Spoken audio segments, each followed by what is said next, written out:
Здравствуйте, дорогие наши читатели! С вами библиотека имени профессора Сергея Николаевича Дурылина и Марианна Березовская. Сегодня из серии спецколлекции хочу представить вам две книги.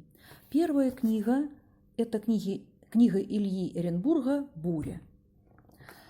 Этот роман раскрывает судьбы людей разных национальностей, разных мировоззрений, людей, которых объединяла пламенная ненависть к фашизму, борьба с ним любыми доступными средствами.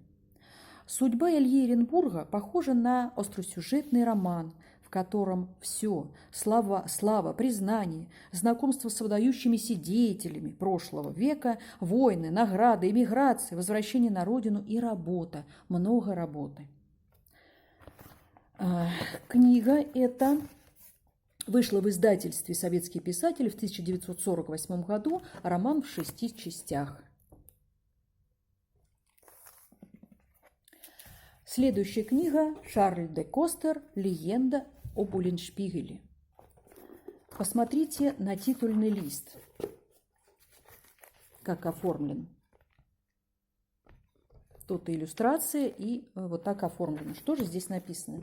«Легенда об Улленшпигеле и Ламме Гудзаке, и об их приключениях, отважных, забавных и достославных во Фландрии и иных странах».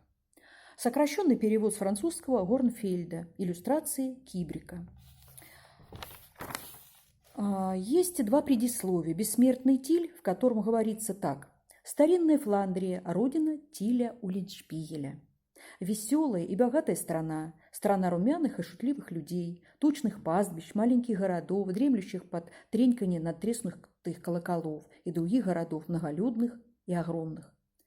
И эти города сотни лет копили богатство. Они были обширными кладовыми Европы». И еще одно предисловие – «Нидерландская революция. Историческая справка». Легенда рассказывает, что народный герой Фландрии Тиль Улленшпигель родился в один год с Филиппом II. И здесь, в этой исторической справке, рассказывается, кто же такой Филипп II и почему же получилась такая вот Нидерландская революция. Тут все подробно описано, чтобы читатель мог понять, о чем же этот роман. Книга вышла в детском издательстве «Москва-Ленинград», 1954 год. Вот такие две книги я сегодня и представила вам. Спасибо за внимание и до новых встреч!